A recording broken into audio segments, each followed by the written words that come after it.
It is a day of competitive rallies. We're going to go back to that top story where we have the Union Home Minister Amit Shah and you have the Telangana Chief Minister Chandrasekhar Rao both unfurling the tricolour. Uma Sudhir is at this rally being held by the Chief Minister KCR. Uma, over to you. What is he saying? Very, very clearly, Telangana's Chief Minister, Mr. K. Chandrasekhar Rao, has his game plan quite logically worked out, I must say. While the day started, as you mentioned, with the competitive kind of intense political activity just a few kilometers away from each other, we had Union Home Minister Amit Shah, unfurling the national flag at parade ground and in fact accusing the TRS government indirectly, even though he did not take names, saying that for 75 years no government here has bothered to celebrate this day, but because they were afraid, as he put it, of vote bank politics. And he said that because he got a request, and that's why he's gone ahead and the central government is celebrating it. And he also made a reference to Razakars, which is a very infamous kind of a name in Telangana, where in the earlier Hyderabad state, who were seen as the oppressors who worked for the Nizam and had committed atrocities against the Hindu and the Muslim population. So while Amit Shah said that, we had the KCR also unfurling the national flag at public gardens, after which he went and inaugurated a Banjara Bhavan, which is named after Kumaram Bhim, a name made famous by Rajamouli's RRR film. That Kumaram Bhim happens to be a very famous Telangana, martyr or hero. And in his name, Kumaram Bhim Bhavan as well as Sevalal Banjara Bhavan and Kumaram Bhim Adivasi Bhavan, both were inaugurated. Right now, what we are seeing is the Chief Minister addressing a huge rally mostly who was present there is the tribal population. Telangana has about 40 lakh tribal population, and that's the constituency that he seems to be addressing today, where the very first point that he spoke about is that in United Andhra Pradesh, there was a reservation of about 5 to 6%, and that had been increased to 10%, and the bill had been pending with the centre for 7 years.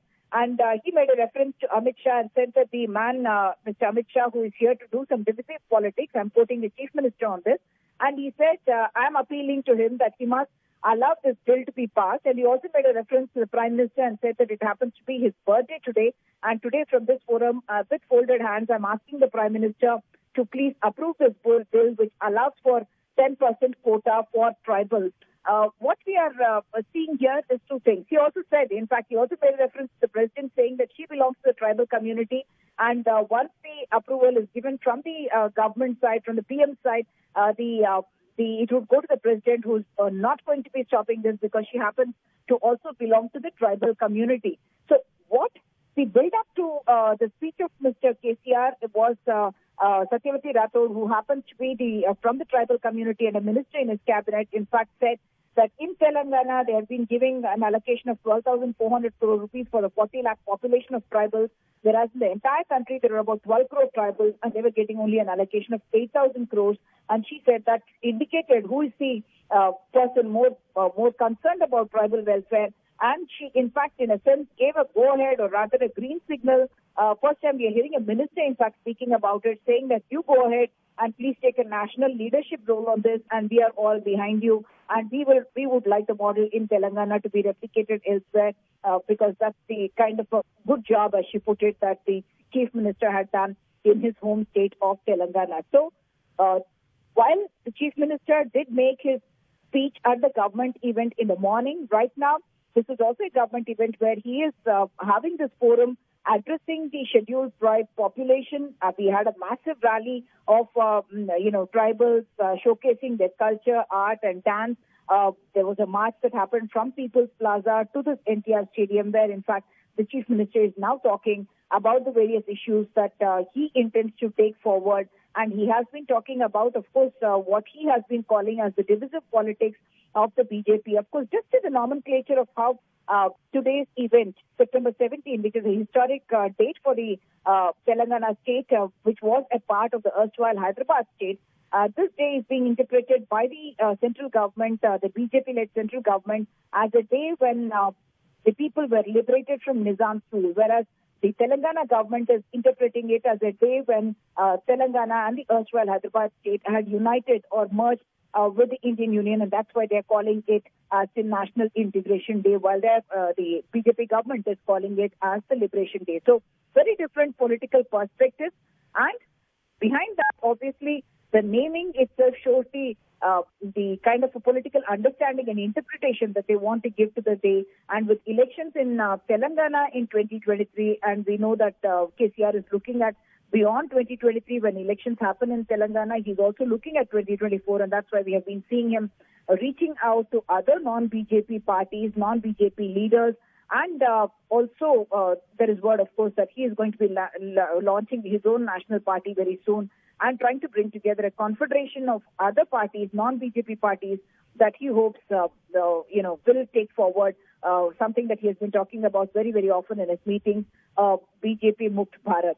As part of that same agenda, in fact, he has been presenting the Telangana model, and even this morning's speech he made, he kind of touched upon the various sectors that he speaks about. The farmers' issue, he says he has a Raitu Bandhu, which is a direct cash transfer scheme, the Raitu Bima, which is a farmer insurance scheme, both of which he has been showcasing at the national level, and something that has actually been emulated in several other states as well. The second thing that he speaks about is a Dalit Bandhu scheme, that's something about giving 10 lakh rupees to each SC family, and not as a loan but as a grant. And he says that generations of families their economic condition and social status will improve because of that. The other scheme that he talks about is, of course, the kind of welfare schemes that he has for the elderly and so on. And he does quote once again figures of the state GDP to show that Telangana has been one of those states that has done very well in the last 7 to 8 years.